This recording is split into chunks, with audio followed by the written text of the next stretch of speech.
저는 초등학교 2학년 때 서울로 이사를 왔습니다. 그리고 고등학교 2학년 마치고 다시 지방으로 내려갔습니다. 고등학교는 여기서 멀지 않은 배문고등학교 2학년까지 다녔습니다. 서울역, 서우역이 있는데 내려가지고 그때는 만리동 고개를 한참 걸어서 올라가고 걸어서 내려왔었습니다. 얼마 전에 가보니까 그 근처는 별로 변하지 않았더라고요.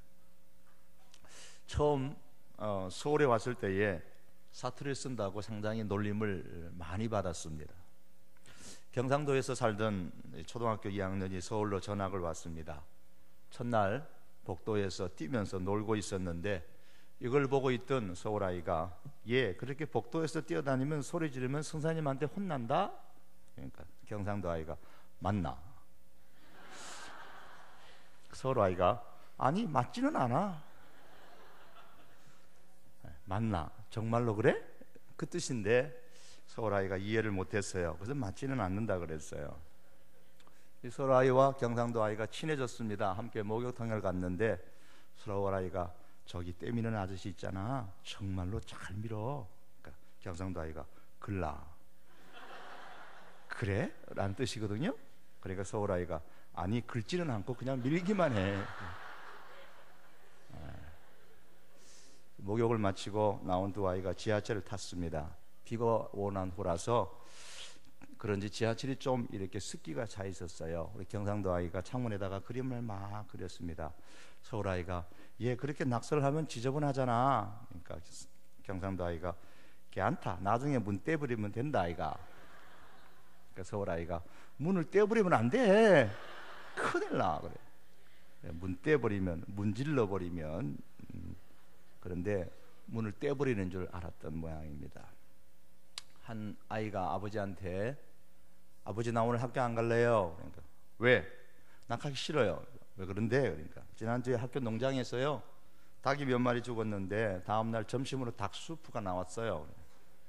그리고 3일 전에는요 돼지 한 마리가 죽었는데 그 다음 날에는 돼지고기 불고기가 나왔거든요. 그런데 오늘 학교 안 가는 거하고 무슨 상관이 있어? 그러니까 왜 학교 가기 싫은데?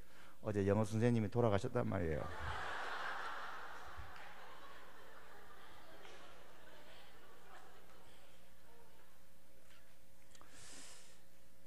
자동차 사고로 죽은 세 아이가 똑같은 질문을 받았어요.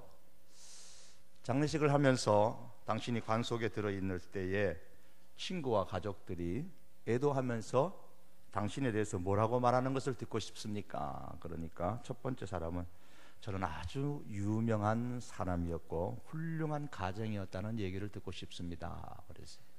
두 번째 남자가 저는 아주 좋은 남편이었고 아이들의 미래를 바꾸어 놓는 훌륭한 아버지였다는 말을 듣고 싶습니다. 그랬습니다. 그랬더니 마지막 한 사람은 말하기를 저는 이런 이야기를 듣고 싶습니다. 저 사람 움직인다.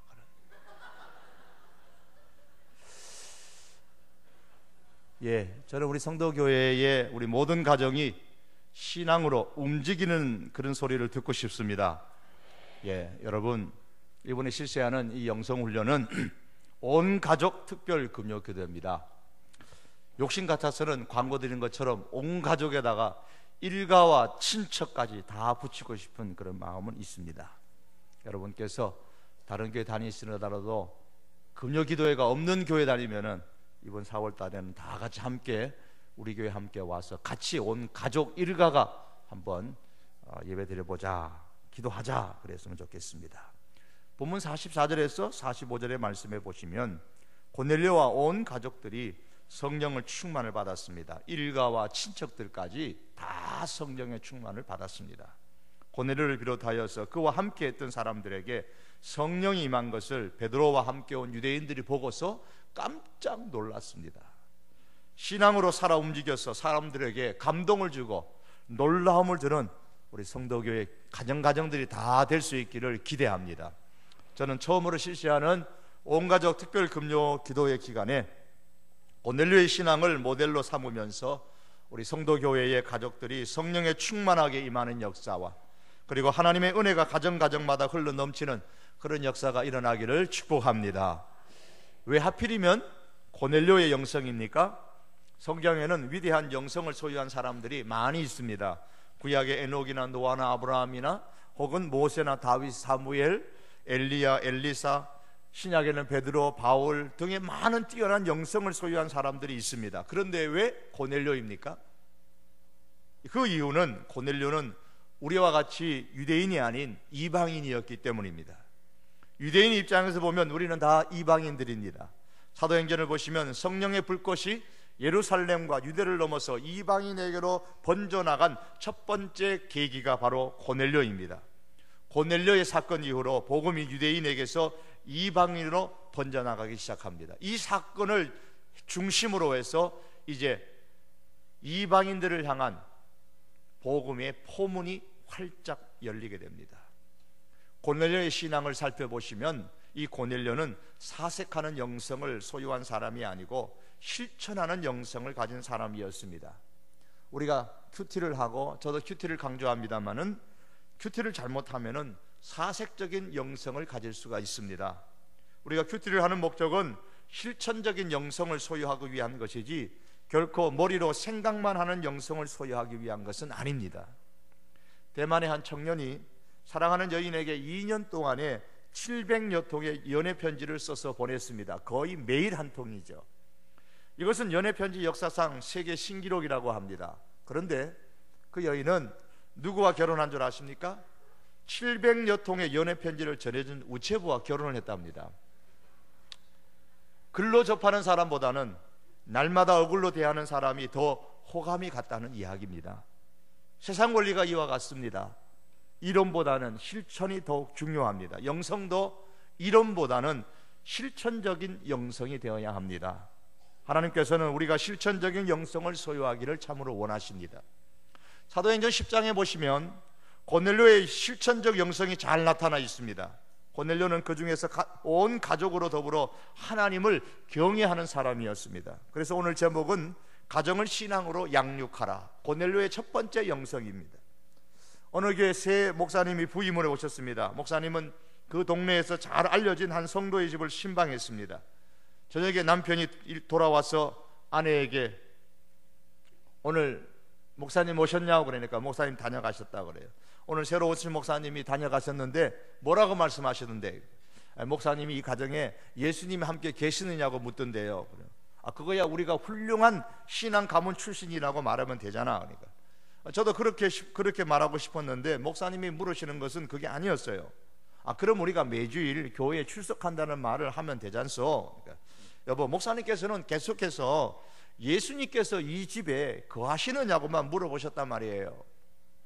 목사님의 질문에 숨어 있는 의미를 이해하게 되었고, 이 부분은 비로소 가정 행복의 비결을 발견하게 됐습니다. 행복한 가정이라는 것은 예수님께서 주인이 되시는 가정입니다. 저도 묻고 싶습니다. 여러분의 가정에는 과연 예수님이 거하십니까?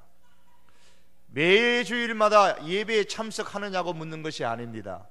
우리 집안은 신앙으로 아주 유명한 그러한 명문의 신앙 가문인 것을 묻고 있는 것이 아닙니다. 지금 우리 집에는 예수님이 거하시는가라는 겁니다. 이를 위해서 우리가 가정을 신앙으로 양육하려면 먼저 반드시 가장이 변해야 됩니다. 청소년 범죄 방지를 위한 천문학적인 돈을 써서 프로그램을 개발을 하고 청소년들을 위해서 오늘도 사회도 그렇고 교회도 그렇고 많은 투자를 하고 있습니다. 여성들을 위해서 또한 좋은 아내가 될 수 있도록 셀 수 없는 만큼의 책들이 현재의 서점마다 나와 있습니다. 그리고 여기저기서 신부학교, 어머니학교 등등을 세워서 교회와 사회들은 어머니들을 교육하고 있습니다. 그러나 이렇게 하고 나서 결국 이분들이 어디로 갑니까? 가정으로 갑니다. 거기에 누가 있습니까? 여전히 변화되지 않는 가장이 자리를 잡고 있습니다. 쓸데없는 거 배워가지고 왔다고 오히려 핀잔을 듣지 않으면 그나마 다행입니다. 자녀와 아내가 많은 훈련을 받고 새로운 결심과 내가 이번에는 변화되리라 라는 그런 결단을 하고 돌아와도 결코 변화되지 않는 가장이 있는 집으로 돌아가기 때문에 가정은 이전의 상태로 되돌아가고 좀처럼 변해지지가 않습니다. 변화되어진 자녀와 변화되어진 아내는 그대로인 남자가, 아버지가 버티고 있는 가정으로 돌아왔을 때에 좌절을 느끼게 됩니다. 역시 안 돼. 우리 집은 역시 안 돼. 그러므로 가정이 변하려면 무엇보다도 가정이 변해야 된다. 남편이 안 계시고 아버지가 안 계시는 그 가정에서는 가장이 누구인지는 스스로 그 가정에서 결정하시면 될 겁니다. 가장이 변해야 가정이 변합니다. 어떻게 변해야 됩니까? 지금은 돌아가셨지만 하영조 목사님이 어느 남성 모임에서 남자들에게 몇 가지 질문을 한 적이 있었습니다. 그 내용이 이런 겁니다. 아버지로서 남성들이요, 당신의 자녀는 행복합니까? 여러분의 자녀는 여러분 때문에 행복합니까? 남편으로서의 남성들이요, 여러분과 함께 살고 있는 아내는 행복하십니까? 여러분 때문에 삶의 의미를 느끼고 만족하고 감사하고 감격하고 있습니까? 아니면 여러분에게 분노하고 말하지는 못하지만은 여러분을 미워하고 있지는 않습니까? 직장인으로서 남성들이요, 여러분이 섬기고 있는 상사는 여러분 때문에 행복해하고 계십니까? 여러분과 함께 일하는 여러분의 부하 직원은 여러분 때문에 행복하십니까?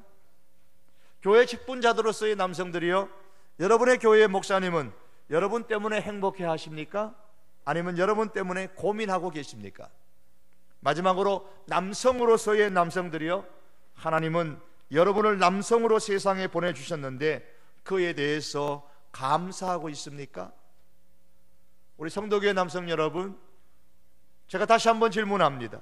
우리들의 가정에서 아내는 남편인 나로 인해서 정말로 행복해 하십니까? 자녀들은 아버지인 나 때문에 행복해 합니까? 분노합니까? 가정에서 발생하는 모든 문제의 대부분은 남자가 변해서 하나님께서 창조하신 본래의 하나님의 그 형상, 그 제자리로 돌아가야지만 해결할 수가 있습니다. 예수님의 사람으로 남편의 자리로 돌아가면 세상에서 방황하는 아내는 제자리로 돌아올 것이고, 남편에게 만족하는 아내들은 딴짓을 하지 않습니다. 예수님의 사람으로 아버지의 자리로 돌아가면 방황하는 자녀들이 제자리로 돌아올 것입니다. 링컨 대통령은 한때 이렇게 말한 적이 있습니다. 당신의 자녀들을 마땅히 가야 할 길로 양육하는 길은 오직 하나, 그것은 당신 자신이 그 길을 따라 사는 것입니다 라고 했습니다.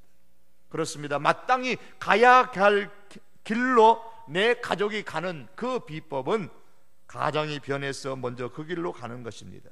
그런 면에서 가정을 신앙으로 잘 양육하는 가장의 역할을 잘 감당했던 고넬료는 오늘날 우리 그리스도인들의 귀한 영적인 모델입니다. 고넬료는 로마 사람으로서 이스라엘 땅 가이사라에 파견 나온 군인이었습니다. 하지만 그는 하나님을 믿는 사람으로서 가정에서부터 신앙을 실천했던 인물입니다. 오늘 읽으셨던 사도행전 10장 1절과 2절의 말씀에 보면 그는 가이사라에 머물렀다고 했습니다. 당시의 가이사라 도시는 전 유대인의 행정을 관장하는 로마의 중심지였고 로마 문화의 자랑거리가 가이사라 도시였습니다. 그런 도시에 이 고넬료는 군인이고 백부장이었습니다.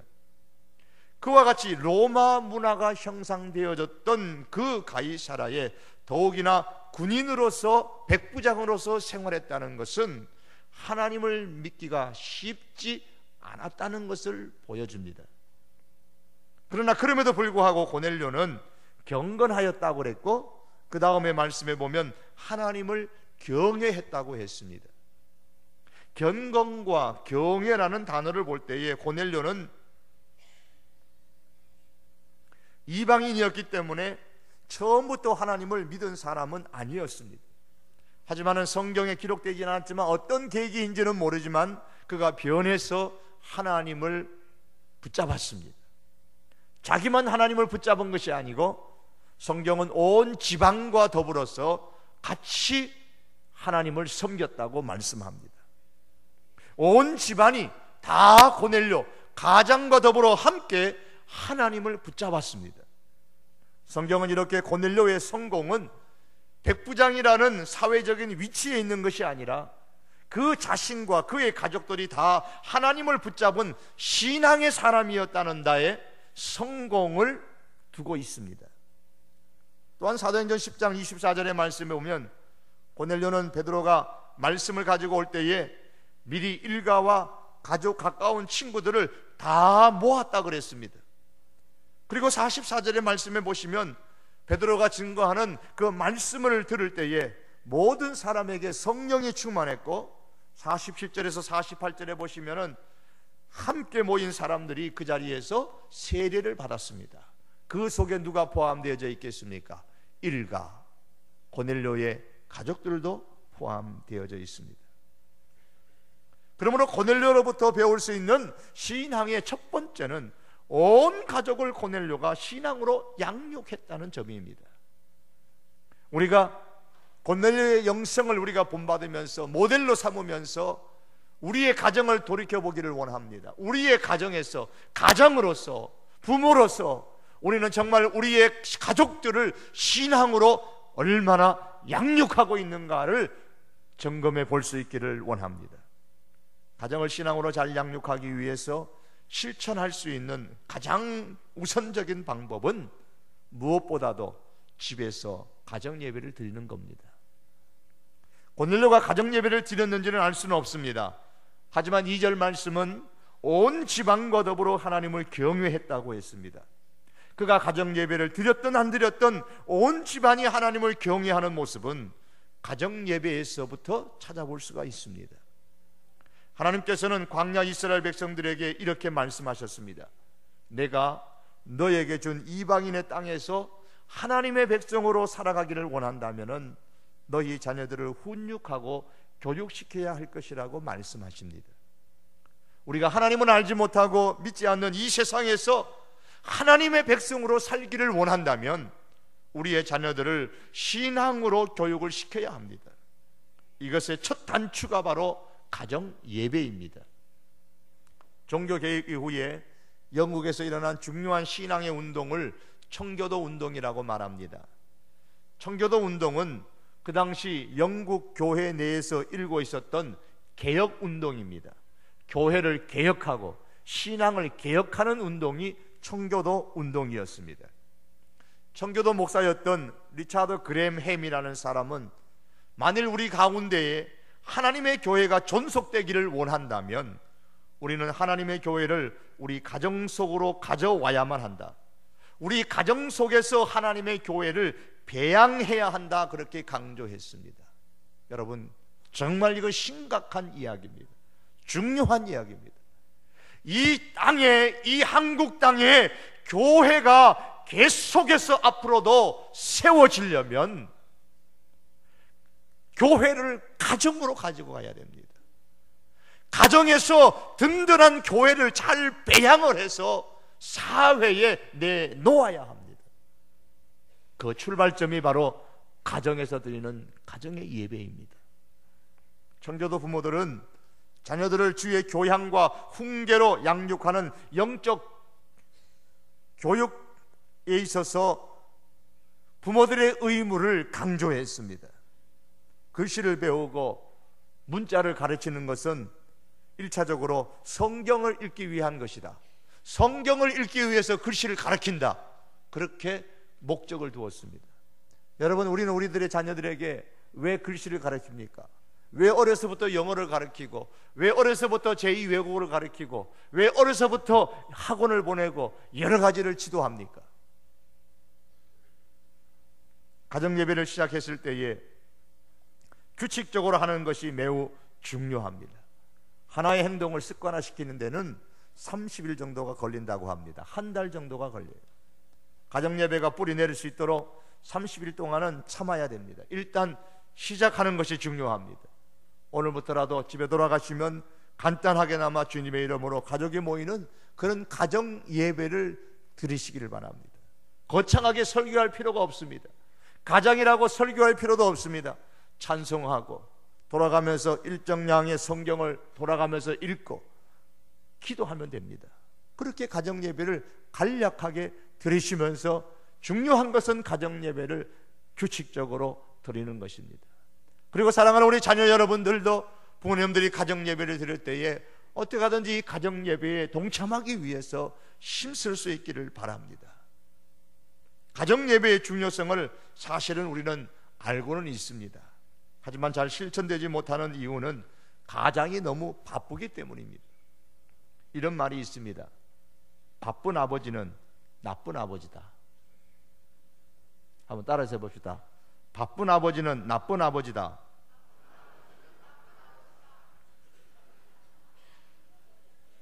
우리 아이들을 잘 들으세요. 아버지 되신 여러분, 이 말을 인정을 하십니까? 바쁜 아버지는 가족들과 함께 할 수 있는 시간이 없어요. 서울시 공무원에 대한 조사 결과에 보면 서울시에 근무하는 직원의 57.9%, 58%가 평일에 가족과 보내는 시간이 채 1시간도 되지 않는다는 그런 통계 결과가 나온 적이 있었습니다. 사실 저도 늘 바쁩니다. 집에 들어가는 시간이 많이 늦어요. 그래서 가족들과 함께하는 시간이 많지는 않습니다. 가정이 파괴되는 원인 중에 하나는 전통적인 한국의 남성상 때문이에요. 남성들이 왜 그렇게 바쁜가? 전통적인 남성상이 뭐냐면 남자는 울지 말아야 된다 이런 말도 있고, 남자는 성공해야 한다는 겁니다. 남자의 영광이 어디 있느냐? 성공에 있다고, 그렇게 어려서부터 가르침을 받아왔습니다.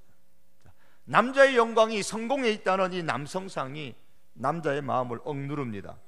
어떻게 성공해야 되는데. 그래서 남자를 진정으로 남자답게 하는 참된 가치는 출세에 있다고 생각을 합니다. 그래서 사회적인 가치 기준으로 성공하지 못하면 내 인생은 실패했다고 생각을 많이들 합니다. 남자는 성공해야 한다는 강박관념으로 인해서 가장이라는 존재는 늘 바쁩니다. 성공을 향해서 쫓아다닙니다. 바쁜 가정이 잊지 말아야 할 것은 세상적인 성공보다도 한 가정의 아버지와 남편으로서의 성공하는 것이 훨씬 더 소중하다는 사실을 우리는 깊이 깨달아야 됩니다.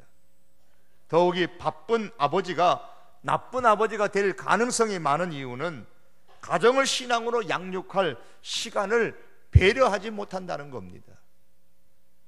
직장과 사업의 일이 중요하기에 바쁘게 다니는 것처럼 가정도 소중하기에 바쁘게 챙길 수는 없겠습니까?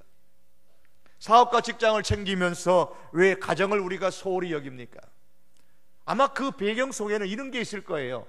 가족은 믿으니까, 가족은 믿기 때문에 언제라도 가면 늘 내가 원하는 그 자리에 내 아내가 있고 내 배우자가 있고 내 자녀가 그대로 있을 것이라는 그런 환상을 갖고 있기 때문에 그런 것은 아니겠습니까? 그러나 여러분, 그것은 환상일 뿐입니다. 내가 바쁘게 다니는 중에 어느 날 보면 아내도 변하고 자녀도 변합니다. 왜 그러냐? 왜 그렇게 변하느냐? 그때 가서는 이미 늦을 수도 있습니다. 가정 예배를 통하여서 하나님께서 주신 가장의 위치로 돌아갈 수 있기를 바랍니다. 사랑하는 성도 여러분, 우리의 가정을 사탄의 영역으로 넘겨주고 싶으십니까? 정말로 소중하게 여기는 가정, 이 가정을, 우리의 이 가족을 사탄의 영역 속에 넘겨주고 싶으십니까? 아마도 그런 분들은 우리 가운데 한 사람도 없을 것입니다. 하지만 슬프게도 그리스도인의 가정도 사단의 영역이 될 수 있다는 것을 우리가 알아야 합니다. 우리의 가정이 참으로 하나님의 영역이 되기를 원한다면 아무리 바빠도 가정 예배가 가정에서 살아있게 해야만 합니다. 가정 예배를 여러분 회사에 반납을 하게 되면 우리 가정은 사단의 영역이 되고 맙니다. 가정 예배를 장사하는데 반납하게 되면 우리 가정은 사단의 영역이 될 것입니다. 바쁘다는 이유로 가정 예배를 우리가 포기하면 우리들의 자녀들은 어느 날 불신앙의 영역에서 방황하게 있게 될 것입니다. 지금은 어리고 지금은 청소년이고 지금은 괜찮을지 모르지만 어느 날 피눈물 흘리면서 후회하는 것을 수도 없이 많이 보아왔습니다. 제가 어릴 때는 신앙생활 잘했는데, 제가 어릴 때는 교회 잘 다녔는데, 제가 어릴 때는 성가대도 하고, 제가 어릴 때는 찬양대도 하고, 제가 어릴 때는 정말 열심히 교회에 안 빠지고 출석했는데 커서는 저렇게 되었다고 피눈물 흘리면서 후회를 합니다. 여러분, 이렇게 후회하기 전에 가정 예배를 통해서 가정을 하나님의 영역으로 하나님께 올려드릴 수 있기를 바랍니다. 가정예배가 잘 실천되지 않으신 분들도 특별히 이번에 근본 온가족 금요 기도의 기간을 기회로 삼아서 이 4월 한 달 동안 부지런히 가정예배를 드리는 이 훈련을 가정에서 금요일만 나오는 것이 아니라 가정에서 가정예배를 쌓는 훈련의 달로 삼으셔서 가정예배가 여러분의 가정 속에 정착될 수 있기를 바랍니다. 가족들이 사는 비결입니다. 가정을 신앙으로 양육하는 비결입니다. 가정을 신앙으로 양육하기를 원한다면 무엇보다 또한 자녀에 대한 인식이 변해야 됩니다. 사랑하는 성도 여러분, 너무 극단적인 질문인지 모르지만 한번 마음속으로 대답해 보시기 바랍니다. 1번, 지금 나는 자식을 하나님보다 더 귀중하게 여긴다. 2번, 지금 나는 하나님을 자식보다 더 귀중히 여긴다. 3번, 지금 나는 하나님과 자식을 똑같이 귀중히 여긴다. 4번, 모르겠다. 몇 번이라고 생각하십니까? 분명한 것은 하나님을 자식보다 더 귀중히 여기지 못한다면 결국에는 귀중히 여기는 자녀가 망한다는 겁니다. 성경에 보면 가슴 아픈 사건들이 많이 나오는데 그 중에 하나와 엘리 제사장과 그의 두 아들입니다. 그의 가정입니다. 하나님께서 사자를 보내어서 어느 날 엘리 제사장에게 이렇게 말씀을 하십니다. 내 아들들을 나보다 더 중히 여겨. 너의 아들들을 나보다 더 중히 여겨. 내 백성 이스라엘이 드리는 가장 좋은 것으로 너희들을 살찌게 하느냐. 그런 다음에 아주 무서운 말씀을 하십니다. 이제 나 여호와가 말하노라. 나를 존중히 여기는 자를 내가 존중히 여기고 나를 멸시하는 자를 내가 경멸하리라. 하나님을 존중히 여기는 사람으로 자녀들을 양육하지 못하면,